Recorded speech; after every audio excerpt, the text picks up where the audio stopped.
अच्छा गाइस, तो आज के रिव्यू को हम स्टार्ट करते हैं इस गाड़ी की की से। ये मेरे हाथ में इस वक्त टोयोटा रेवो 2022 मॉडल की है, जो कि सेंसर वाला वेरिएंट है और इसका क्लाइमेट कंट्रोल भी ड्यूल जोन है। सो की के ऊपर अगर हम ऑप्शंस की बात करें तो बेसिक की है, lock unlock sound control button और प्लास्टिक की है। एक तरफ आपको हाइलेक्स की बैजिंग मिल जाएगी और दूसरी तरफ आपको टोयोटा का लोगो मिल जाएगा। सैगल मोटर्स रावलपिंडी पर आपको टोयोटा रेवो के लिए काफी सारी एक्सेसरीज मिलेंगी, जिसमें सबसे पहले नंबर पर आती हैं इस गाड़ी की बॉडी किट्स, डोर मोल्डिंग्स मिल जाएंगी, स्किड प्लेट्स की कंप्लीट रेंज मिल जाएगी आपको। और इसके अलावा आपको टोयोटा रेवो के लिए हमर रोल बार की डिफरेंट वैरायटी मिल जाएगी। हमर का आपको बुल बार मिल जाएगा, साइड स्टेप्स कवर्स में आपको काफी सारी रेंज मिलेगी, फेंडर फ्लेयर्स मिल जाएंगे, हेडलाइट और बैक लाइट्स में आपको वैरायटीज मिल जाएंगी, जिसमें आपको इसकी ओईएम स्टाइल्स भी लाइट्स मिल सकती हैं और डिफरेंट फेस अप लिफ्ट्स के साथ भी लाइट्स की कंप्लीट रेंज मिल जाएगी। उसके अलावा आपको बैक फोल्डेबल सीट्स मिल जाएंगी, शटर लिड्स में आपको मैनुअल ऑटोमेटिक डिफरेंट वैरायटीज मिल जाएंगी। उसके अलावा आपको डीआरएल्स की कंप्लीट रेंज टोयोटा रेवो के लिए मिल जाएगी। और यही नहीं, आपको डिफरेंट स्टाइल्स में इसके लिए ग्रिल्स मिलेंगी, रूफ रेल्स मिल जाएंगी, रेगुलर आइटम्स में आपको इसका टॉप कवर मिल जाएगा। उसके अलावा इसके मैट्स मिल जाएंगे, फ्लोर मैटिंग भी यहाँ पर की जाती है, सीट कवर्स अप्लाई किए जाते हैं, बेड लाइनर भी आपको टोयोटा रेवो के लिए यहाँ पर सैगल मोटर्स रावलपिंडी पर मिल सकता है। इन तमाम एक्सेसरीज के बारे में इंफॉर्मेशन हासिल करने के लिए आप सैगल मोटर की वेबसाइट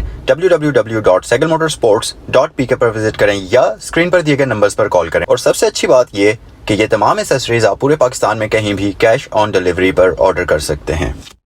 अब हम गाड़ी की तरफ बढ़ते हैं। सबसे पहले तो गाड़ी को हम अनलॉक कर लेते हैं और जब आप गाड़ी को अनलॉक करेंगे तो ये स्टैटिक लाइट्स हैं जो कि कुछ इस तरह से आप ब्लिंक करती हैं और यही लाइट्स इसकी ये जो साइड मिरर्स हैं इनके ऊपर भी मौजूद हैं एलईडी के अंदर। तो रिव्यू को हम स्टार्ट करते हैं। सबसे पहले तो गाड़ी की फ्रंट लुक की बात करते हैं। कोई चेंजेस नहीं किए गए। अगर आप इसकी फ्रंट से लुक देखें तो पुराना रेवो और ये वाला जो है बिल्कुल सेम टू सेम लुक्स हैं। चाहे आप इसकी फ्रंट हेडलैम्प्स देख लें, यहाँ पर भी कोई चेंजेस नहीं किए गए, ना ही इसके प्रोजेक्टर लाइट्स में चेंजेस किए गए हैं और ना ही इसकी इन टर्न इंडिकेटर्स के डिजाइन्स में चेंजेस किए गए हैं। यहाँ पर एलईडी लैंप है, यहाँ पर भी एलईडी प्रोजेक्टर लैंप है और यहाँ पर भी आपको इसमें एलईडी लैंप दिया गया है। उसके अलावा इसकी जो ग्रिल है वो भी बिल्कुल सेम पहले वाले रेवो की तरह की ही है। यहाँ पर आपको क्रोम का कॉम्बिनेशन इसकी ग्रिल की आउटलाइनिंग में मिल जाएगा और इसकी ग्रिल का मिडल वाला पोर्शन सारे का सारा पियानो ब्लैक फिनिश में आता है। सिर्फ एक चेंज इसके आपको फ्रंट पर नजर आएगा, वो अगर आप यहाँ पर देखें तो आपको सेंसर्स नजर आएंगे फ्रंट साइड पर। इसमें आपको दो सेंसर्स अब मिलते हैं। क्योंकि ये काफी लार्ज साइज की गाड़ी है तो काफी हाइटेड है, इसलिए इस गाड़ी के अंदर आपको काफी ज्यादा ब्लाइंड स्पॉट्स भी मिलते हैं फ्रंट साइड पर भी और बैक साइड पर भी। बट अब इसके अंदर क्योंकि सेंसर्स ऑलरेडी आपको प्री इंस्टॉल्ड मिल रहे हैं तो आपको अब ब्लाइंड स्पॉट्स का इसमें मसला नहीं आएगा, क्योंकि ये गाड़ी के आगे से आपको इंफॉर्मेशन मिल जाएगी सेंसर्स की वजह से कि आगे फ्रंट साइड पर कोई ऑब्स्टिकल है या नहीं। उसके अलावा अगर आप यहां पर देखें तो सेम वही पहले वाले स्टाइल के अंदर आपको इसमें फॉग लैंप मिल जाएगा जो कि एलईडी के अंदर ही है। इसका जो फ्रंट बम्पर है इसमें भी कोई चेंजेस नहीं किए गए, बिल्कुल सेम पहले ही की तरह का डिजाइन है। और अगर हम टायर्स की तरफ आ जाएं तो ये व्हील्स का जो डिजाइन आप देख रहे हैं ये भी इसका स्टैंडर्ड ही है। व्हील्स के डिजाइनिंग या इसके साइज के अंदर भी कोई चेंजेस नहीं किए गए। यहाँ पर ब्लैक और सिल्वर कलर में डायमंड कट स्टाइल में इसके व्हील्स आपको प्रोवाइड किए गए हैं।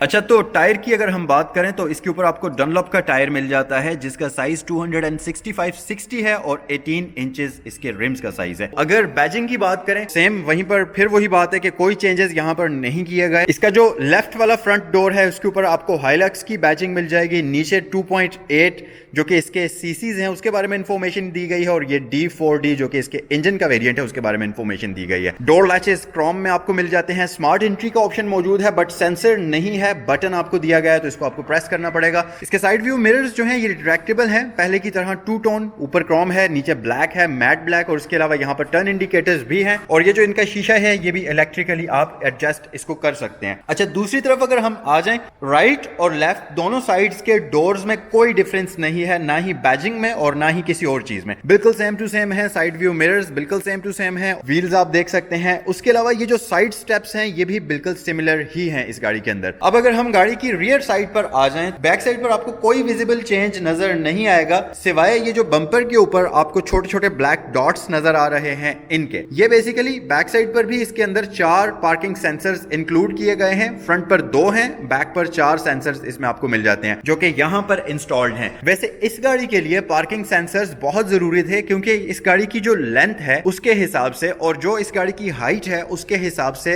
रियर साइड पर तो आपको बहुत ज्यादा बड़ा एक ब्लाइंड स्पॉट मिलता है। रियर कैमरा तो वैसे इस गाड़ी में प्री इंस्टॉल्ड है ही, उससे आपको काफी सारी असिस्टेंस मिल जाती है, लेकिन पार्किंग सेंसर्स के होने की वजह से आपको मजीद सहूलत हो जाती है। और अगर आप इस गाड़ी को रिवर्स पार्क करते हैं तो फिर आपको एक सेफ्टी वाली फीलिंग आती है क्योंकि ये आपको इंफॉर्मेशन मिल जाती है कि अगर आपकी गाड़ी की बैक साइड पर करीब में कोई ऑब्स्टिकल वगैरह हो तो। बाकी अगर हम डिजाइनिंग मटेरियल की बात करें तो इसका रियर बम्पर बिल्कुल पहले की तरह का ही है। नीचे वाला पोर्शन इसका मेटल का है, ऊपर इसके रफ प्लास्टिक यूज की गई है ताकि कोई भी अगर आप रफ जैसे कि यहाँ पर आप पाँव वगैरह रखते हैं तो उससे इसका सरफेस खराब नहीं होता। इसका मटेरियल बम्पर का और इसका जो बेड लाइनर है इसका मटेरियल बिल्कुल एक ही है, और साथ ही इसका ये जो फुट स्टेप्स हैं इन तीन चीजों का मटेरियल बिल्कुल एक ही है, रफ वाली प्लास्टिक यूज की गई है। ये तो थी कंप्लीट इस गाड़ी की एक्सटीरियर की लुक। अगर लाइट्स की बात करते चलें बैक साइड पर, तो जैसा कि मैं आपको बता चुका हूं कि लाइट्स के अंदर भी कोई चेंजेस नहीं किए गए, सिर्फ और सिर्फ यहां पर ये बैक पर आपको इसमें सेंसर्स मिल जाते हैं। और लाइट्स की अगर हम बात करें तो यहां पर एलईडी लाइट्स हैं, यहां भी एलईडी लाइट है, यहां पर हैलोजन बल्ब टर्न इंडिकेटर के लिए आपको दिया गया है। बाकी टोयोटा की बैजिंग है, यहां पर नीचे आपको क्रूज ट्रॉनिक का बैज मिल जाएगा, और इस तरफ अगर आप आ जाएं तो हाइलक्स वी की बैजिंग है, और नीचे आपको रेवो हाइलक्स रेवो की बैजिंग मिल जाएगी।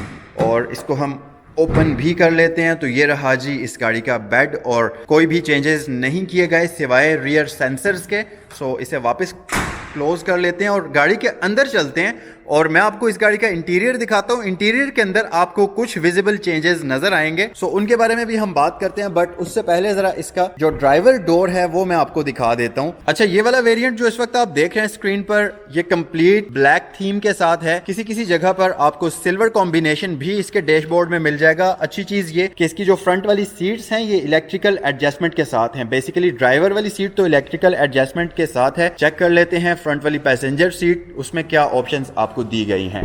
गाइस, जैसा कि पुरानी गाड़ी में था, सिर्फ और सिर्फ ड्राइवर सीट इलेक्ट्रिकल थी, बट पैसेंजर सीट के अंदर आपको इलेक्ट्रिकल सीट का ऑप्शन नहीं मिलता था। पैसेंजर सीट के लिए सेम वही ऑप्शंस हैं, ड्राइवर सीट इलेक्ट्रिकल है, वो वाली सीट जो है उसको आप मैन्युअली एडजस्ट करेंगे। और यहाँ पर अगर हम डोर की बात करें तो तमाम बेसिक ऑप्शंस हैं, तमाम विंडोज इसकी ऑटोमेटिक हैं। उसके अलावा सेंट्रल लॉकिंग सिस्टम है, साइड व्यू मिरर्स के कंट्रोल्स हैं, और इसके साइड व्यू मिरर्स जो हैं ये रिट्रैक्टेबल हैं। बाकी स्पीकर मौजूद है, स्टोरेज कंपार्टमेंट मौजूद है, वार्निंग लाइट मौजूद है। चलें जरा गाड़ी के अंदर बैठते हैं, गाड़ी को स्टार्ट वगैरह करते हैं, और फिर अंदर इसके जो इंटीरियर के फीचर्स हैं जिनमें चेंजेस आया है, जिनमें चेंजेस लाए गए हैं, उनके बारे में बात करते हैं। अच्छा गाइस, तो मैं इस वक्त गाड़ी के अंदर बैठा हूं और जरा आपको गाड़ी का क्विक से एक वाइड व्यू देता हूं ताकि आप इंटीरियर इसका जल्दी से देख लें। चलें गाड़ी को हम स्टार्ट कर लेते हैं। इस वक्त चाबी मेरे हाथ में मौजूद है, बट क्योंकि ये गाड़ी पुश स्टार्ट के साथ आती है तो चाबी को हम यहाँ पर रख देते हैं और गाड़ी को स्टार्ट कर लेते हैं।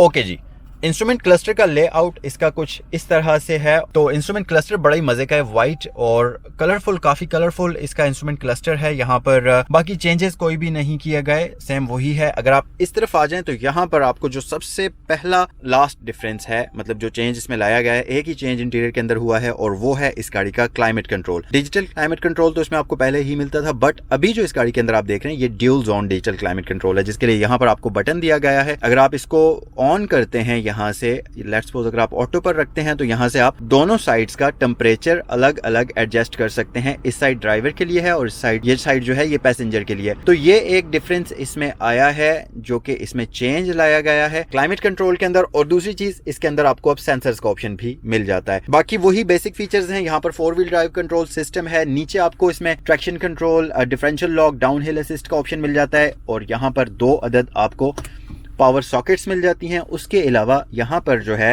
एक्सॉलरी पोर्ट है और यूएसबी पोर्ट है, और यहाँ पर आपको फास्ट चार्जिंग के लिए एक पोर्ट दी गई है। ये तमाम पोर्ट्स यहाँ पर आपको इसमें मिल जाती हैं। और उसके अलावा अगर आप इधर आ जाएं तो यहाँ पर आपको इको और पावर मोड का बटन दिया गया है। ऑटोमेटिक ट्रांसमिशन है जो कि ट्रिपट्रॉनिक है, आप चाहें तो इसको मैन्युअली कंट्रोल कर सकते हैं या ऑटोमेटिकली इसको ड्राइव कर सकते हैं।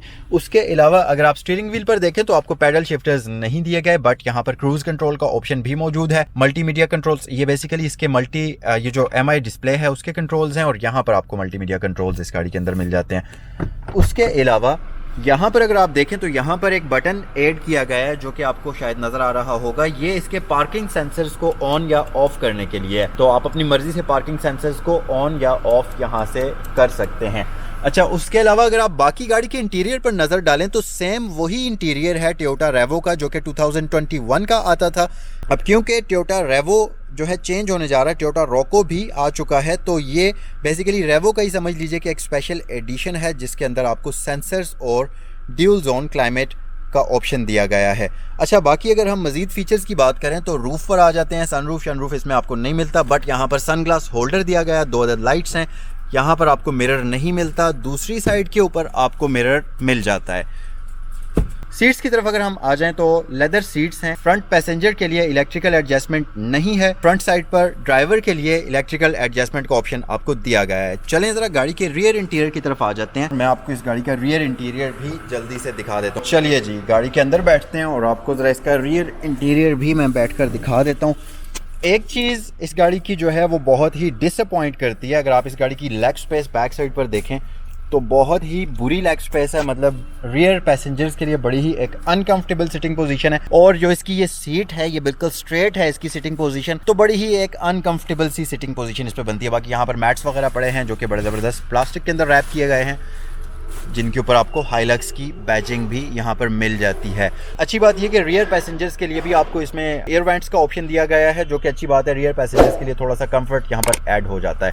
उसके अलावा ये आप इसका फ्रंट जो इसका डैशबोर्ड है इसका मैं आपको एक वाइड व्यू भी दिखा देता हूं ताकि आपको ज़रा इसके डैशबोर्ड की एक वाइड लुक का भी अंदाज़ा हो जाए। और मैं आपको एक बार फिर बता दूं कि ये गाड़ी इस वक्त सैगल मोटर्स रावलपिंडी पर मौजूद है। 9.1 मिलियन रुपीस इस गाड़ी की आस्किंग प्राइस है या डिमांड है। अगर आप इसको ख़रीदना चाहें तो स्क्रीन पर दिए गए नंबर पर आप कॉल कर सकते हैं। ये था आज का टोयोटा रेवो का एक शॉर्ट सा रिव्यू और वॉक अराउंड। क्योंकि इस गाड़ी के अंदर कुछ चेंजेस थे तो मैंने सोचा आपको ये गाड़ी दिखा दी जाए। कमेंट सेक्शन में बताइए कि ये चेंजेस टोयोटा रेवो के अंदर आपको कैसे लगे, और अगर आपको वीडियो पसंद आई है तो वीडियो को लाइक करें और चैनल पर नए हैं तो चैनल को सब्सक्राइब करें। इसी के साथ आज की वीडियो को हम क्लोज करते हैं। नेक्स्ट वीडियो तक मुझे इजाजत दीजिए। अच्छा, एक चीज मैं आपको और भी बताता चलूं जाते जाते, ये वाला जो रेवो आपके सामने खड़ा है ये इस वक्त है सेंसर वाला, जो कि ड्यूल जोन एसी के साथ आता है। बट ये पुराना वाला टोयोटा रेवो है, यानी कि इसके अंदर आपको सेंसर्स नहीं मिलते और इसके अंदर आपको ड्यूल जोन एसी नहीं मिलता। बाकी दोनों गाड़ियों की सेम अगर आप शेप अगर आप फ्रंट से देखें इसकी भी बिल्कुल वही शेप है, और ये वाला जो रेवो है इसकी भी शेप फ्रंट साइड से बिल्कुल सेम ही है। कमेंट सेक्शन में बताइए कि ये चेंजेस आपको कैसे लगे टोयोटा रेवो के अंदर, और अगर आपको आज की ये वीडियो पसंद आई है तो वीडियो को लाइक करें और चैनल को सब्सक्राइब करें। नेक्स्ट वीडियो तक इजाजत दीजिए। अल्लाह हाफिज।